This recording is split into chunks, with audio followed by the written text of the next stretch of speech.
Hey team, welcome back to your digital dojo. In this video we're going to go over 4 ways to stabilize mount position once you've got mount. If you want to know transitions to mount from side control, then check out our last video. We'll put the link up here. Otherwise keep watching. Dawn's going to demonstrate on me 4 nice simple ways to keep mount once you've got the position.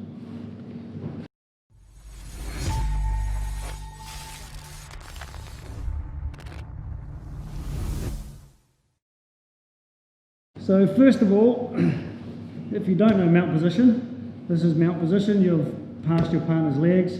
They're basically almost sitting on top of you, knees down. However, try not to sit all your weight on your partner, because then when your partner bridges, all the force of their hips is going to throw you off.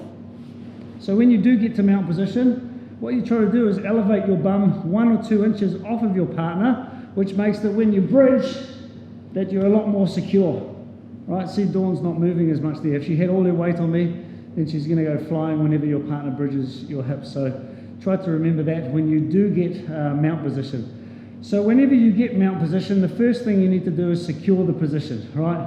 You need to squish your partner a little bit, make sure you hold the position at least for 3 seconds if you're doing sport jiu-jitsu. That way you'll get your 4 points for the mount.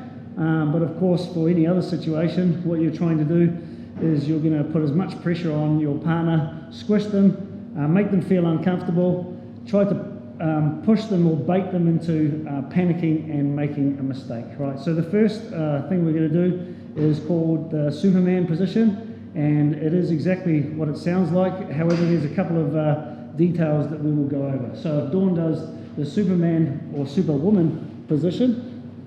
Okay, so what she's doing is if you see here, Dawn is praying her feet together. She's squeezing her butt cheek to put all her midsection and her hips through my sternum, and then she's got her arms out. So the arms are out as stabilizers, right? So if I push, she can put her arms, just balance your arms for this one. Yep, either side. And also, with her legs are prayed together, just so it's a bit harder for me to unlock them. Right? The old way of doing things used to be to kick your partner's shins and put some pressure on your partner's shins here. However, I find this is super easy to get out of.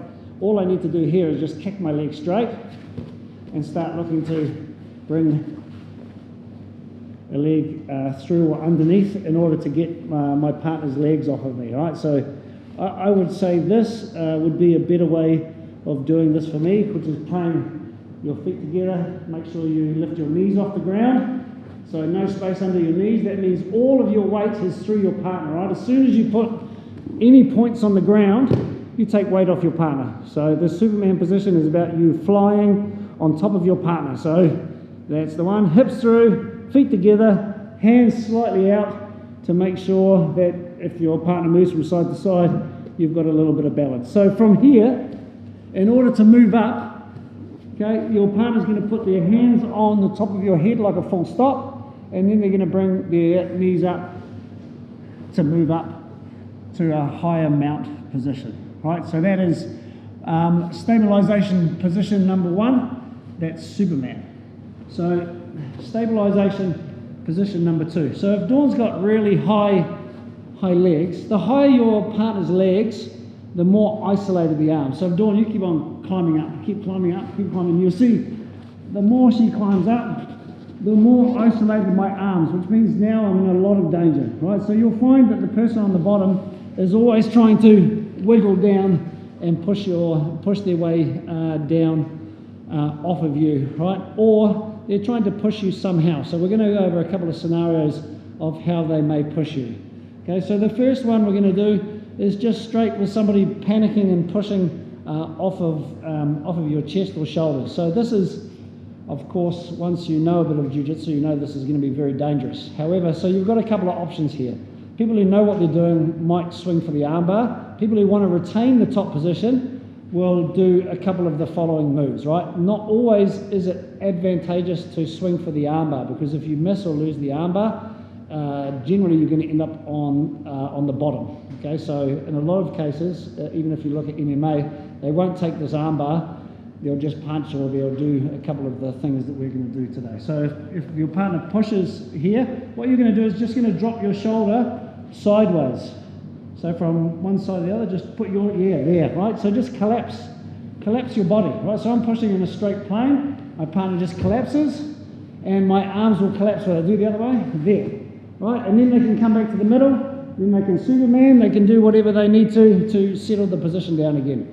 The other thing we're going to do is swim the arms. So from the same position, you're going to turn yourself sideways like you're going through a door, and you're also going to do like a half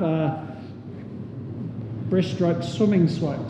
That's why I call it swimming the arms, because you're doing sort of like one breaststroke at a time. So go through the door, 1, 2, and you see you've gone through again. But it's the same principle. Your partner's turning sideways to come through the gap, sideways to come through the gap. Okay, so we'll do that one more time. I'll push up, swim, and secure the position. Okay, another common thing that people do is they end up pushing off your knees, right? You'll get taught this a lot. Push off the knee, shrimp, bring your knee back inside. So if my partner doesn't do anything, and I push, bring the knee back inside, push, bring the knee back inside, and that's a pretty common escape for me on the bottom. Try to get out of that position. So what your partner needs to do is negate this as soon as the person on the bottom starts pushing the knee. Right, so the most important hand that Dawn is going to pluck is always the bottom hand, right? Because the top hand up towards the thigh, there's not much leverage here to open out the knee. It's the bottom hand that opens out the knee, which gives me space to bring my knee back inside. So as soon as I go to do this, Dawn makes, I call these with the kids the ice cream scoops, because she makes like an ice cream scoop shape with her hand, and that means the thumb is also part of the scoop. She doesn't grab like this, like a crab claw, she grabs like an ice cream scoop. So as I push, she scoops underneath and lifts. Now if I do the same on the other side, she lifts. So at the same time, what she's doing when she's lifting is she's actually putting my shoulders back on the mats, even. Okay, so look, I turn to my side, she pulls, puts my shoulders back on the mats, nice and even. So that's your third stabilization method from mount position. Once you have the mount position, you definitely don't want to lose it.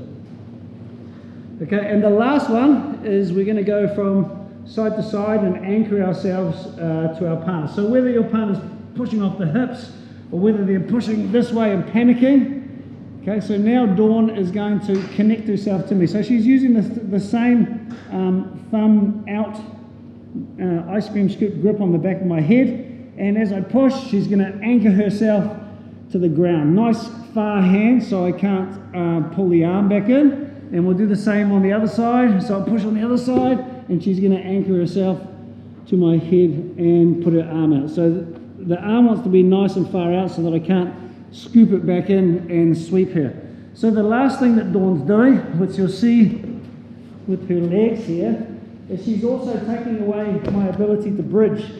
Okay, so if I push my partner this way, she's kicking this leg straight, and see how that takes this leg off the ground. So even if I do put this leg on the ground, it's taking away my ability to put my leg in my bum, which is going to give me a higher bridge. So if I do that again, see, by kicking that, she's taking it off the ground, and I can no longer bridge this way. If I do it the other side, then she does it the opposite side as well. So this is a really good form of stabilization as well when the person is starting to panic. So as a drill, you can start doing all of these things, right? So once you've got mount position, you Superman. When you start climbing up, hands on the head, climb up, person wiggles down, pushes, collapse the arm or arms through.